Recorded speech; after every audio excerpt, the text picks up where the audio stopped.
벨린 베델교회 성도님들 모두 평안하신지요? 오늘은 마태복음 강해 18번째 시간입니다.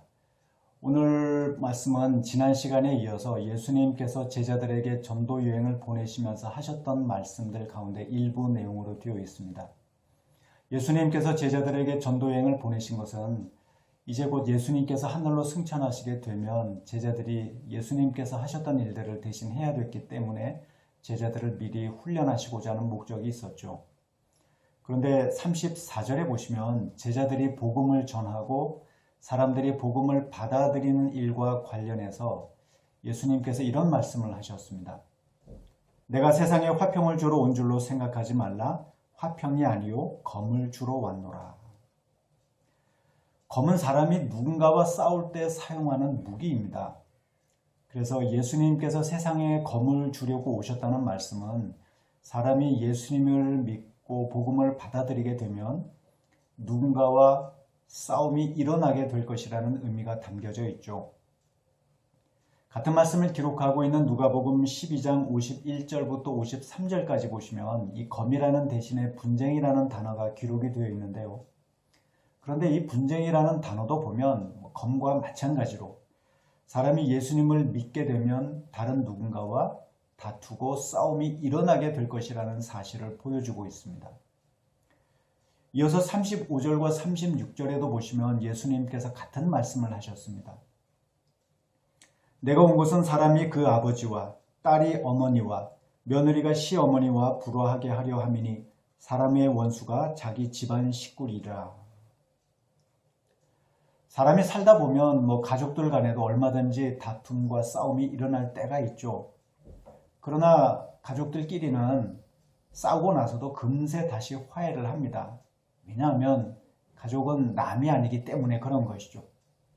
그런데 예수님은 사람이 예수님을 믿게 되면 아버지와 불화하고 딸이 어머니와 불화하고 며느리가 시어머니와 불화하면서 집안 식구들끼리 원수지간이 될 것이라고 말씀하셨습니다. 예수님은 평화의 왕이 되십니다.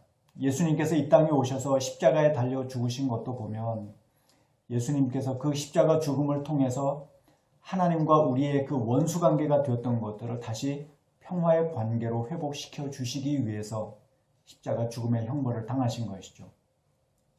또 신약 성경에도 보면 우리가 서로 간에 화해하고 화목하게 지내고 평화의 관계가 되도록 힘써야 된다고 권면하는 말씀들을 우리는 많이 찾아볼 수가 있습니다. 그런데 예수님은 당신께서 이 땅에 오신 이유에 대해서 사람들에게 검을 주시고 분쟁하게 하시고 또 가족들 간에 불화하게 하시기 위해서라고 하면서 평화와는 완전히 정반대되는 말씀을 하신 것이죠. 그러면 왜 사람이 이렇게 예수님을 믿으면 서로 간에 분쟁하고 불화하는 일들이 생기게 되는 것일까요? 이것은 사람이 예수님을 믿게 되면 하나님과 예수님을 사랑하는 마음이 생기기 때문에 그런 것입니다. 그래서 34절부터 36절까지의 말씀은 정말 예수님을 믿는 사람이라고 한다면 그 사람은 하나님과 예수님을 사랑하는 마음이 그 안에 생기게 되고 또 그 사랑을 절대로 놓칠 수가 없기 때문에 그 사랑으로 인해서 다른 사람들로부터 미움을 받게 되고 또 심지어는 가족들과도 불화를 겪는 일이 생기게 된다는 사실을 예수님께서 말씀하고 계시는 것이죠. 독일 같은 경우에 그렇지 않습니다만 지금도 이스라엘이라든지 이슬람 국가 같은 데서 보면 사람이 예수님을 믿는다는 사실이 드러나게 될 경우에 가족들로부터 배척을 당하고 또 심지어는 가족들로부터 죽임을 당하는 일들이 일어나는 것을 볼 수가 있습니다. 지금도 이런데 하물며 예수님께서 사셨던 그 당시 이스라엘 사회에서 사람이 예수님을 믿을 경우에 가족들로부터 얼마나 배척을 당하고 미움을 받고 어려움을 겪는 일들이 일어났었는지 우리는 충분히 짐작할 수가 있죠. 이어서 37절과 38절에 보시면 예수님께서 우리가 누구보다 예수님을 사랑해야 된다는 사실을 분명하게 말씀하셨습니다. 아버지나 어머니를 나보다 더 사랑하는 자는 내게 합당하지 아니하고 아들이나 딸을 나보다 더 사랑하는 자도 내게 합당하지 아니하며 또 자기 십자가를 지고 나를 따르지 않는 자도 내게 합당하지 아니하니라.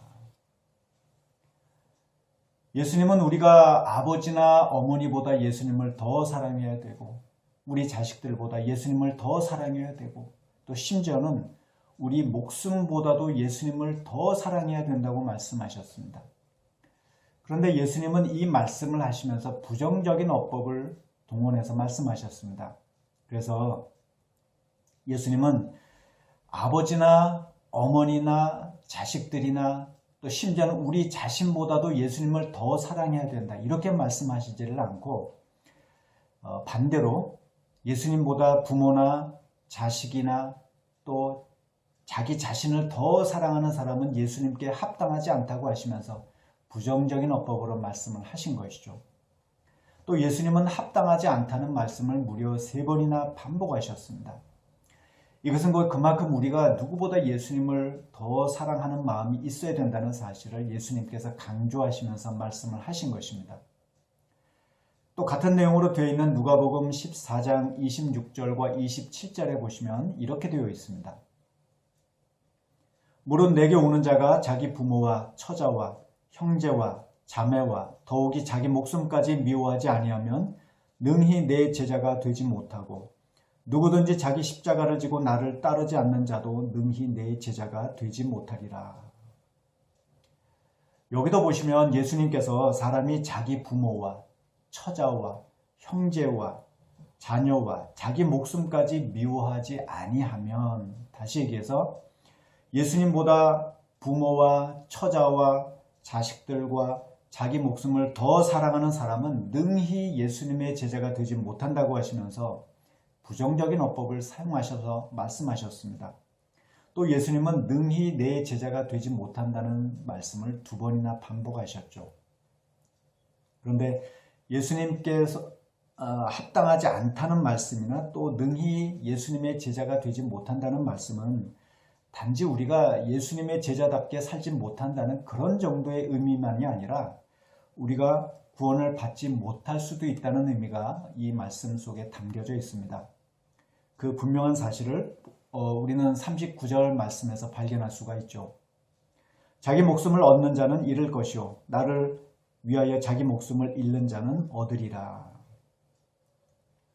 이 말씀은 우리가 예수님보다 우리 자신이나 다른 사람이나 그 어떤 것들을 더 사랑하게 될 경우에 우리가 목숨을 잃을 수도 있다. 다시 얘기해서 우리가 구원을 받지 못할 수도 있다는 경고적인 의미가 이 말씀 속에 담겨져 있습니다. 그래서 예수님은 우리가 예수님을 믿는 사람으로서 이 세상의 그 어떤 사람이나 그 어떤 것들보다도 예수님을 더 사랑해야 되고 또 예수님을 사랑하는 마음 때문에 심지어는 우리 목숨까지도 버릴 수 있어야 된다는 사실을 말씀하신 것입니다. 이것은 무엇을 의미하느냐면 사람이 신앙이 좋고 또 성숙하다는 그 의미의 기준이 사람이 얼마나 신앙생활을 오래 했는지 또 교회에서 직분이 무엇인지 이런 것과는 아무런 관계도 없고 오직 하나님과 예수님을 얼마나 사랑하는 마음이 그 안에 있느냐 여기에 달려있다는 사실을 우리에게 보여주고 있습니다. 그러면 왜 하나님은 우리가 이렇게 오직 하나님만을 사랑하는 사람들이 되기를 바라고 계시는 것일까요? 그것은 사랑이라는 관계가 배타적인 특성을 가지고 있기 때문에 그렇습니다. 부부간에도 보면 부부간에 남편과 아내가 오직 서로만을 사랑해야지 만약에 남편이 아내 외에 다른 여자도 사랑한다면 또 반대로 아내도 남편 외에 다른 남자를 사랑한다면 그 관계는 온전한 사랑의 관계라고 할 수가 없죠. 중동이나 아프리카 같은 나라들을 지금도 가보면 남편이 아내를 여러 명 거느리고 있는 일부 다처제의 그런 사람들을 우리는 많이 찾아볼 수가 있습니다. 그러나 한 사람이 여러 명의 아내를 거느리다 보면 그 부부간에 올바른 사랑의 관계가 될 수가 없습니다. 구약 성경에 보시면 야곱이 라반의 꾀에 넘어가 가지고 라반의 첫째 딸이었던 레아와 또 둘째 딸이었던 라헬을 이 두 여인을 한꺼번에 아내로 맞이했던 사건이 나오죠.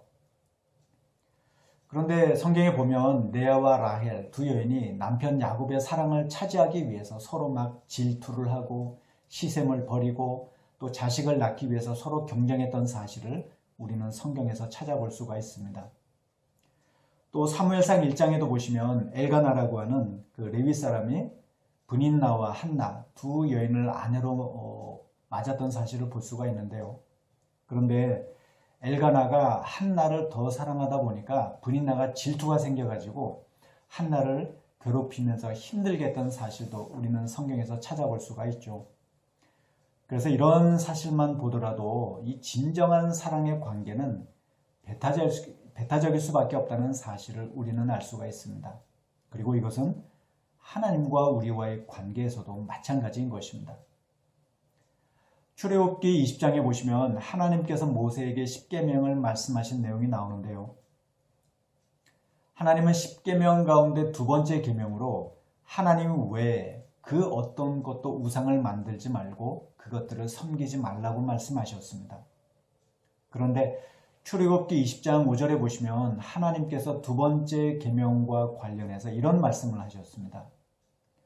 그것들에게 절하지 말며 그것들을 섬기지 말라. 나 네 하나님 여호와는 질투하는 하나님인즉 나를 미워하는 자의 죄를 갚되 아버지로부터 아들에게로 3, 4대까지 이르게 하거니와. 하나님은 당신 자신에 대해서 질투하는 하나님이라고 말씀하셨습니다.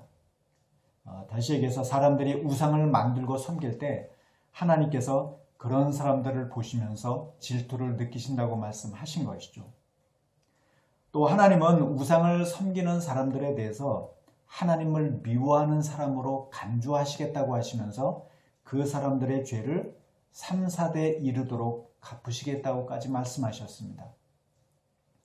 하나님께서 우리가 다른 사람이나 다른 것들을 사랑할 경우에 질투를 느끼신다고 말씀하시고 또 그 사람들에 대해서는 하나님을 미워하는 사람으로 간주하시고 그 사람들의 죄를 3, 4대 이르기까지 갚으시겠다고 말씀하신 것도 보면 하나님과 우리와의 관계가 배타적인 사랑의 관계이기 때문에 그런 것입니다. 그리고 또한 이것은 하나님께서 우리를 그렇게 사랑하고 계시다는 사실을 의미하고 있는 것이죠. 성경에 보시면 하나님의 이름을 나타내는 칭호들을 우리는 많이 찾아볼 수가 있는데요. 예를 들어서 엘샤다이라는 하나님의 이름은 전능하신 하나님이라는 사실을 뜻하고 있습니다. 또 여호와 라파라는 이름은 우리를 치료하시는 하나님이라는 사실을 뜻하고 있죠. 또 여호와 로이는 우리의 인생의 앞길을 인도하시는 하나님이라는 뜻이고 또 여호와 삼마 이 이름은 하나님께서 거기에 계시다라는 뜻을 가지고 있습니다. 성경이 이렇게 하나님의 이름에 대해서 여러 개의 이름을 칭호들을 사용하고 있는 이유는 하나님께서 너무나 크신 분이시기 때문입니다.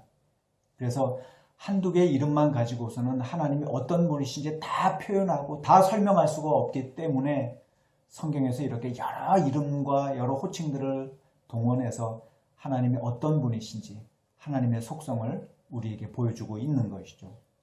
그런데 요한복음 4장 16절에 보시면 요한이 하나님을 가리켜서 하나님은 사랑이시다 이런 말을 하고 있습니다. 하나님은 너무나 크신 분이십니다. 또 하나님은 그래서 한두 개의 이름만 가지고서는 하나님의 어떤 분이신지 다 표현할 수 없음에도 불구하고 사도 요한은 하나님을 가리켜서 한마디로 하나님은 사랑이시라고 이야기하고 있는 것이죠. 이것은 곧 하나님의 가장 대표적인 속성이 바로 사랑이라는 사실을 의미하고 있습니다. 또 하나님이 사랑이시라는 말씀은 하나님께서 그렇게 우리를 사랑하고 계시다는 사실을 우리에게 이야기하고 있는 것이죠. 요한복음 3장 16절에 보시면 하나님께서 우리를 얼마나 사랑하시는지 그 사랑에 대해서 요한이 이렇게 이야기하고 있습니다. 하나님이 세상을 이처럼 사랑하사 독생자를 주셨으니 이는 그를 믿는 자마다 멸망하지 않고 영생을 얻게 하려 하심이라. 하나님은 세상을 이처럼 사랑하셨다고 요한은 이야기하고 있습니다. 다시 얘기해서 하나님께서 이처럼 우리를 사랑하고 계시다고 요한이 이야기하고 있는 것이죠. 그래서 하나님께서 우리를 얼마나 사랑하셨냐면 하나님의 하나밖에 없는 독생자 외아들을 이 땅에 보내주시고 십자가에 달려 죽게 하실 정도로 하나님께서 우리를 그렇게 사랑하고 계시다고 성경은 이야기하고 있는 것입니다. 이 온 우주 만물을 창조하신 하나님께서 당신의 외아들 예수님을 이 땅에 보내주시고 죽게 하실 정도로 우리같이 부족하고 미련한 죄인들을 사랑하고 계시다는 것. 이것은 정말 얼마나 엄청나고 놀라운 사실인지 모릅니다. 그래서 하나님께서 우리를 그렇게 사랑하고 계시기 때문에 하나님은 우리도 똑같이 하나님을 사랑할 수 있기를 바라고 계시는 것이죠. 오늘 본문의 말씀이 그 사실을 우리에게 분명하게 이야기하고 있는 것입니다. 그러면 하나님은 왜 우리같이 부족하고 미련한 사람들을 이렇게 사랑하고 계시는 것일까요? 사실 그것은 어떤 이유가 없습니다. 하나님께서 우리를 사랑하시는 그 사랑은 아무런 이유나 조건이 없는 무조건적인 사랑입니다. 또 하나님께서 우리를 사랑하시는 그 사랑은 끝이 없는 무한한 사랑을 가리키고 있습니다.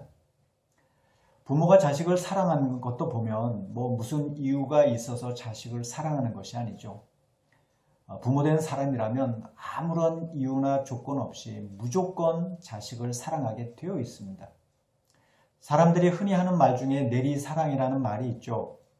내리사랑이라는 말은 이 물이 위에서 자연스럽게 아래쪽으로 흐르는 것처럼 부모가 자식을 사랑하는 것도 그와 똑같다는 의미가 담겨져 있습니다. 우리가 그렇게 자식들을 사랑하고 있는 것이죠. 짐승들도 보면 어미가 새끼를 낳고 나서 본능적으로 새끼를 사랑하고 새끼를 위하면서 돌보고 지내는 것을 볼 수가 있는데요. 몇 년 전에 미국의 하버드 대학교에서 부모가 왜 자식을 사랑하는지 그 이유에 대해서 과학적으로 규명한 논문이 세계적 학술지인 네이처지에 실렸던 적이 있습니다. 이 당시 하버드 대학교 연구진들은 쥐를 대상으로 해서 실험을 했는데요.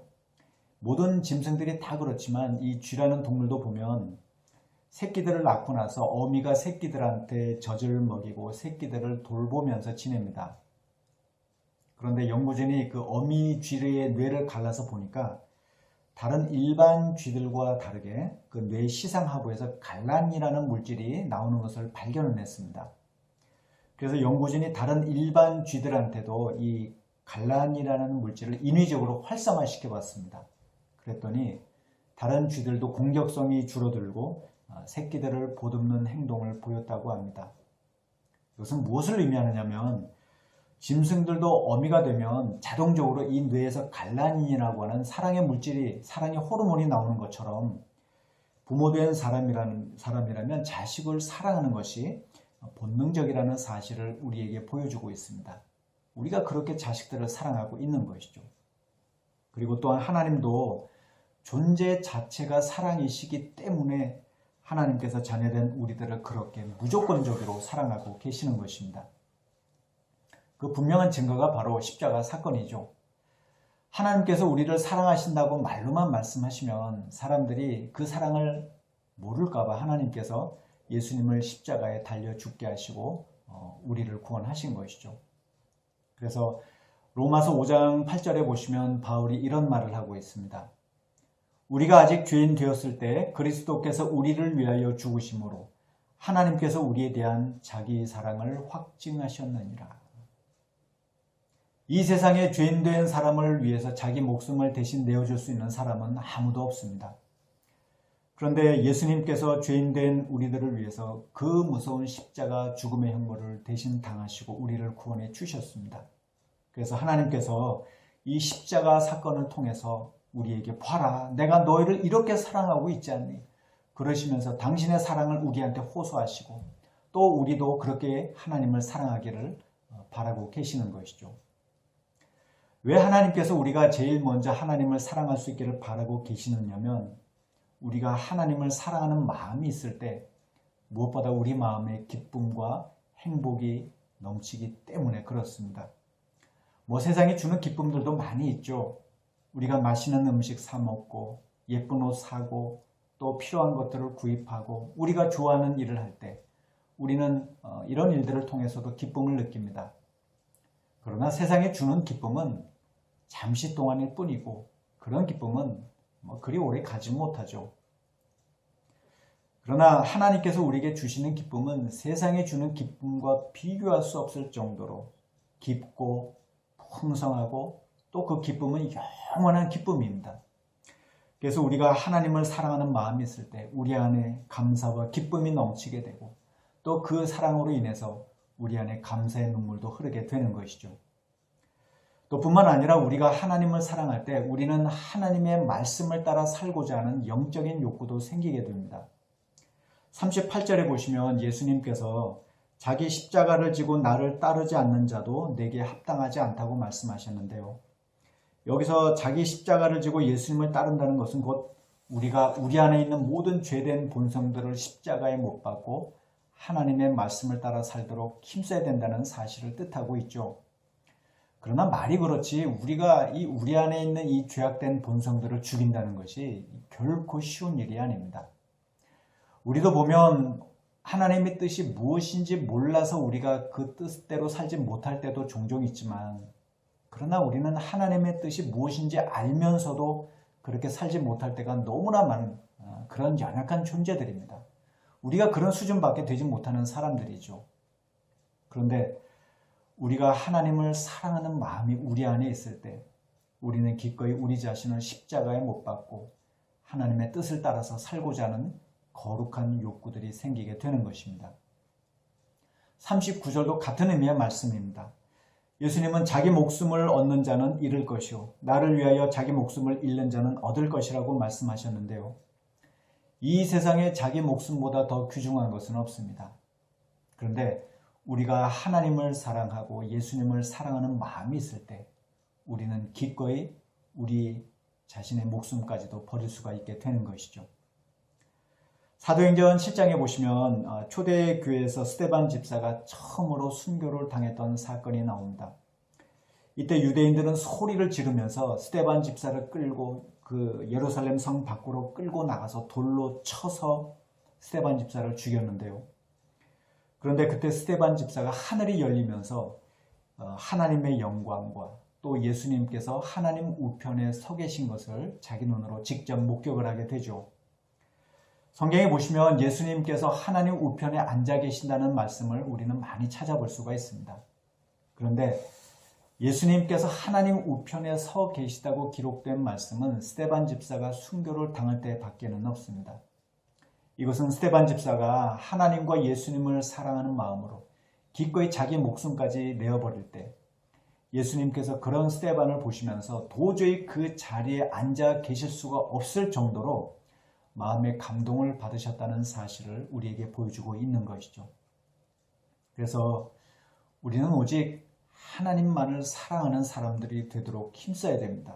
또 뿐만 아니라 우리는 다른 사람들도 우리처럼 예수님을 믿고 하나님을 사랑하는 사람들이 되도록 복음을 전하는 일에도 힘써야 하는 것이죠. 앞에서도 말씀드린 것처럼 오늘 말씀은 예수님께서 제자들에게 전도 여행을 보내시면서 하셨던 말씀 가운데 일부 내용으로 되어 있습니다. 우리가 사람들에게 복음을 전해야 되는 이유는 이 사랑이 있어야만, 이 사랑을 알아야만 다른 사람들도 기쁘고 행복한 마음으로 또 천국의 소망을 가지고 살 수 있기 때문에 그런 것인데요. 40절에 보시면 예수님께서 이런 말씀을 하셨습니다. 너희를 영접하는 자는 나를 영접하는 것이요 나를 영접하는 자는 나를 보내신 이를 영접하는 것이니라. 이 말씀은 곧 누구든지 예수님의 복음을 받아들이는 사람은 하나님을 영접하는 사람들이 되는 것이고 또한 이것은 반대로 생각하면 하나님께서 예수님을 믿는 사람들 마음 가운데 들어가시게 된다는 사실을 의미하고 있습니다. 하나님께서 사람들 마음에 들어오신다는 것, 이것은 정말 얼마나 엄청난 사건인지 모릅니다. 왜냐하면 하나님께서 예수 믿는 사람들의 마음 가운데 들어오실 때 그 사람의 모든 죄가 다 깨끗하게 사함을 받고 또 하나님의 자녀로 신분이 바뀌고 또 하나님의 사랑을 깨달을 수 있는 그 모든 영적인 감각이 다시 되살아나기 때문에 그런 것입니다. 그래서 우리는 우리 자신들부터 하나님을 사랑하도록 힘써야 되고 또 뿐만 아니라 아직도 여전히 예수님을 모르는 사람들에게 가서 예수님의 사랑을 전해야 하는 것이죠. 또 뿐만 아니라 우리는 서로 이 땅에 하나님의 나라를 세우는 일을 위해서도 돕고 협력하는 일을 위해서 힘써야 됩니다. 41절과 42절에 보시면 예수님께서 선지자를 영접하는 자는 선지자의 상을 받고 의인을 영접하는 자는 의인의 상을 받는다고 하시면서 누구든지 제자의 이름으로 작은 자 하나에게 냉수 한 그릇이라도 주는 사람은 결단코 상을 잃지 않을 것이라고 말씀하셨는데요. 지금 여기서 예수님이 말씀하신 작은 자는 주님이 맡겨주신 일을 하는 사람들, 그러니까 복음을 전하는 일에 힘쓰고 또 하나님이 맡겨주신 일들을 위해서 힘쓰는 사람들 가운데서 맨 앞에서 일하는 사람들과 반대되는 맨 뒤에서 일하는 사람들을 상징적으로 의미하고 있습니다. 뭐 맨 앞에서 일하는 사람들이야 사람들 눈에 띄기 때문에 다른 사람들의 도움을 쉽게 받을 수가 있죠.